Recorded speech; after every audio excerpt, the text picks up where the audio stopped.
Saat kemudian, Goku berhasil mengenai serangannya pada Cell, tapi Cell pun berhasil menghajarnya juga. Lalu, mereka istirahat dulu sebentar untuk saling mengejek. Hehe, jadi cuman itu yang kau punya, bro? Sombong kali kau. Ya begitulah kalau setiap harinya minum susu cap kadal. Kameramen langsung menyoroti pertarungan mereka, namun yang kelihatan oleh penonton hanya 2 garis hitam yang berbenturan. Wah, mau nonton apa kalau kayak gini? Di Istana Suci, Mr. Popo juga sedang mengajarkan Dende untuk bisa melihat pertarungan mereka, yaitu dengan merasakan aura ki dan membedakan suara dengan ketenangan. Hingga nampaklah pertarungan mereka yang terus berjalan dengan sengit. Goku di pojokan ke sisi arena membuat teman-teman mulai khawatir. Tapi Goku berhasil melompat ke udara yang ternyata sudah ditunggu oleh Cell yang membentangkan kedua tangannya. Cell berkata dia sangat menikmati pertarungan ini dan karena itu mereka nggak boleh ada yang keluar arena. Goku yang sadar akan hal itu meminta teman-teman untuk segera menjauh dari tempat mereka karena Cell akan menghancurkan arena.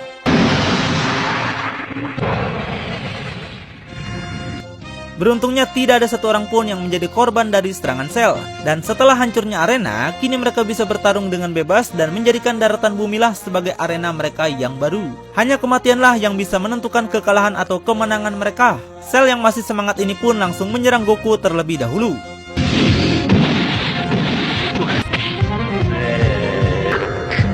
Dengan serangan adu sumo yang mereka lakukan membuat Trunks semakin takut dengan perbedaan kekuatan mereka sekarang. Raja Kai yang lihat aja sampai nggak bisa menahan gejolak semangatnya. Goku pun melancarkan pukulan keras yang membuat Cell menghantam tanah. Cell yang emosi mengeluarkan tembakan laser cendol bertubi-tubi. Goku yang berhasil menghindari laser itu kemudian terbang lebih tinggi lagi. Teman-teman sontak penasaran apa yang akan Goku lakukan.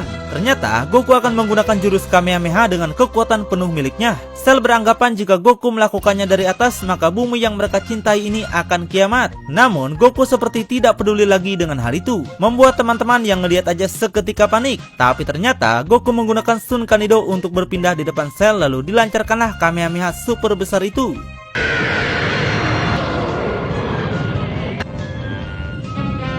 Dan dari serangan yang Goku lakukan, seketika membuat tubuh Cell hanya tersisa bagian bawahnya saja. Wartawan yang lihat Cell mungkin telah kalah langsung menginfokan hal itu pada semua penduduk bumi. Namun, karena yang mengalahkan bukanlah Satan, penduduk bumi menganggap pertarungan itu tidaklah seru. Wah, warga bumi emang keterlaluan ya. Tapi seperti sebelumnya, dengan Cell Piccolo yang dimilikinya, Cell pun dapat tumbuh kembali seperti semula. Nah, ini yang bikin Mimin penasaran. Kan inti kemampuan ini ada di kepalanya. Kalau kepalanya udah hancur, seharusnya sudah nggak bisa pulih lagi bukan? Tapi ya sudahlah, kita gas lagi aja nonton. Mereka kemudian menaikkan aura ki-nya lalu saling menghajar satu sama lain. Keduanya nampak sudah kehabisan tenaga, namun Goku lah yang kelelahan lebih banyak. Dia dihajar terus menerus, bahkan jurus bayangan yang Goku keluarkan mampu di counter Cell dengan mudah. Goku yang sudah nggak berkutik kemudian dicekiknya dengan keji lalu ditonjoknya si Goku sampai menghantam bukit. Namun Cell yang lengah diserang menggunakan laser cendol dengan brutal. Cell nggak bisa melakukan apapun dan hanya bisa bertahan saja menerimanya. Gak tahan diserang terus-menerus, Cell pun mengeluarkan sebuah pelindung energi yang sangat besar, yang hal itu seketika membuat Goku terhenti. Kelihatannya Goku sudah sangat kelelahan dan ingin segera cepat-cepat menghentikan pertarungan ini ya. Master Roshi yang memantau semuanya lewat TV lalu menjelaskan pada Bulma bahwa Goku tak mungkin menang. Dia yang sudah melihat beberapa pertarungan Goku sebelumnya yakin akan hal itu. Tapi Cell juga telah kehilangan banyak tenaga hingga kekuatannya kini semakin terkuras. Meski tidak separah Goku ya, Cell meminta Goku untuk memakan kacang senju dulu karena dia nggak mau keseruan ini cepat berakhir. Hal itu juga disetujui oleh Trunks, Lord Yamcha, tapi tidak bagi Krillin karena dia sudah mengenal Goku lebih jauh. Pangeran Congak lalu menjelaskan hal itu nggak bakal Goku lakukan karena Goku nggak mungkin mau menang dengan cara itu. Dibandingkan harus pakai cara curang, Pangeran Congak sendiri yang penuh harga diri ini memilih untuk mati saja. Vegeta yang memiliki darah Saiyan murni seperti Goku tahu betul saat ini Goku bertarung bukan untuk melindungi bumi tapi demi kesenangannya. Dan harapan mereka sekarang hanyalah menunggu Goku menggunakan strategi yang dia katakan. Namun tiba-tiba mereka semua dibuat terkejut melihat Goku menurunkan aura ki-nya. Ternyata hal itu Goku lakukan karena dia nggak mau melanjutkan pertarungan lagi dan memilih menyerah. Goku menyadari kekuatan Cell lebih hebat darinya, karena itu Goku mengakui kekalahannya. Seketika teman-teman yang dengar aja semakin panik sampai Piccolo marah-marah pengen lemparin panci pada Goku. Hal itu juga membuat Cell penasaran apa yang dikatakan Goku seolah-olah masih ada petarung kuat selain dirinya. Tapi Cell menyadari bahwa sejauh ini tak ada orang lain yang lebih kuat daripada Goku. Bahkan Vegeta, Piccolo, Trunks saja masih jauh di bawahnya. Setelah pertandingan selesai, para anak buah Satan pun meminta Satan untuk bertarung lagi. Si Satan yang sudah ketakutan melihat kekuatan Cell ini kembali berakting sakit perut. Wah, makin ngada-ngada aja ini orang. Dan Goku pun berkata pada Cell bahwa masih ada petarung kuat yang akan melawannya. Seketika Pangeran Congak langsung berkeringat dingin. Wah, jangan-jangan gue ini mah, gue kan top global. Cell pun meminta Goku untuk menyebutkan nama orang yang bisa melampauinya itu. Satan pun berpikiran demikian. Ekekah yang dimaksud paling kuat?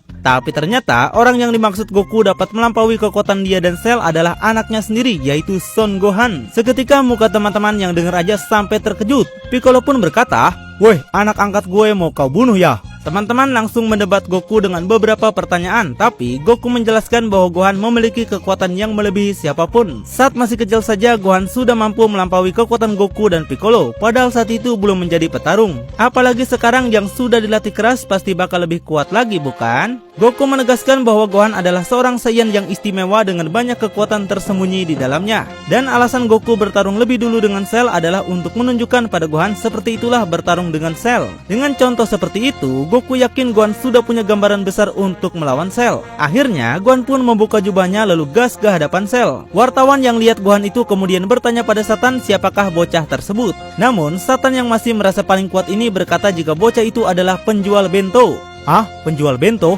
Kemudian, Goku juga memberikan kacang Senju pada Cell yang hal itu kembali memancing kemarahan teman-teman pada Goku. Tapi Goku berkata jika itu dilakukan agar mereka sama-sama memiliki kekuatan yang pulih. Jika cuma Gohan saja yang maksimal kondisinya, hal itu bisa dibilang gak adil, bukan? Tapi bro, mana ada keadilan pada turnamen ini? Cell yang telah pulih kembali langsung mengeluarkan kekuatan penuhnya kembali. Hal itu juga Gohan lakukan di mana si penjual bento ini mulai ngedance sekuat tenaga mengerahkan kekuatannya. Ngelihatnya membuat Piccolo dan Pangeran Congak mulai panik. Cell akhirnya mengetahui maksud Goku jika kekuatan Gohan memang sangat mengesankan. Tapi dia berkata kalau segitu sih masih bukan tandingan Eke bos. Penjual bento kayak kau mending dagang saja di pasar. Dan gak pakai babi bu lagi, mereka pun langsung memulai serangan sengit bertubi-tubi.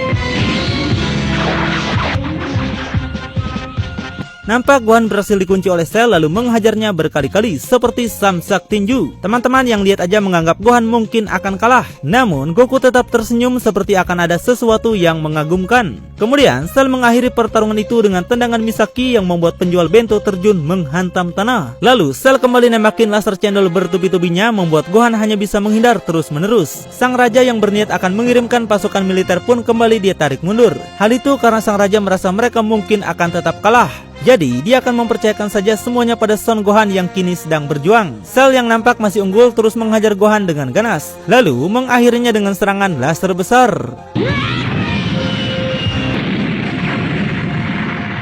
Setelah Gohan dihajarnya dengan parah, semua orang merasa Gohan mungkin telah mati. Piccolo sebagai ayah angkatnya langsung memarahi Goku atas apa yang dia lakukan. Dia nggak terima dan meminta Goku untuk bertanggung jawab. Namun, Goku menegaskan jika Gohan gak akan mati semudah itu bro. Benar saja, Gohan pun dapat bangkit kembali dan membuat teman-teman yang lihatnya menjadi senang. Gohan lalu mengatakan pada Cell agar dia menghentikan saja turnamen tidak berguna ini. Seketika hal itu membuat Cell tertawa karena beranggapan bocah itu sedang ngelawak. Gohan pun lalu menjelaskan jika dia adalah orang yang tidak suka bertarung seperti ayahnya. Cell yang penasaran dengan maksud perkataan Gohan lalu menanyakan apa maksudnya. Nah, barulah Gohan bercerita jika dia adalah manusia Saiyan istimewa yang akan mengeluarkan kekuatan besar saat amarahnya memuncak. Saat kecil saja Gohan dapat membuat Raditz terluka, padahal saat itu usianya masihlah 5 tahun. Lalu saat Piccolo memaksanya untuk mengeluarkan kekuatan tersembunyinya, seketika Gohan dapat menghancurkan bukit besar dengan mudah. Di planet Namek, Gohan juga dapat menghajar Frieza dalam mode keduanya. Tapi ternyata hal itu tetap tidak membuat Cell gentar sedikit pun, karena seberapa kuat pun Gohan mengeluarkan kekuatannya, Cell yakin Gohan akan tetap kalah. Kemudian Cell kembali menonjok wajah Gohan dengan keras. Lalu Cell menegaskan dia akan membantu Gohan untuk marah karena Cell ingin melihat kekuatan tersembunyi Gohan yang katanya kuat. Dia menginjak kepala Gohan seperti lap kotor sampai Krillin meminta Goku untuk menyelamatkannya. Namun Goku juga masih senyum saja dan berharap Gohan akan segera marah. Cell terus menghajarnya berkali-kali dan menyiksanya tanpa henti. Gohan pun melompat ke udara lalu menghajar balik Cell dengan keras hingga dia tersungkur. Seketika hal itu membuat Cell mengeluarkan darah. Lalu Cell kembali tersenyum dan menegaskan dia akan menggunakan cara licik untuk membuat Gohan emosi. Mendengarnya membuat Goku senang karena apa yang Cell lakukan akan berbalik pada dirinya sendiri. Dengan begitu, Cell akan melihat ancaman yang sebenarnya sangat menakutkan. Lalu, apakah yang akan terjadi selanjutnya? Tonton kelanjutannya di channel YPB Movie, channelnya anime masa kini.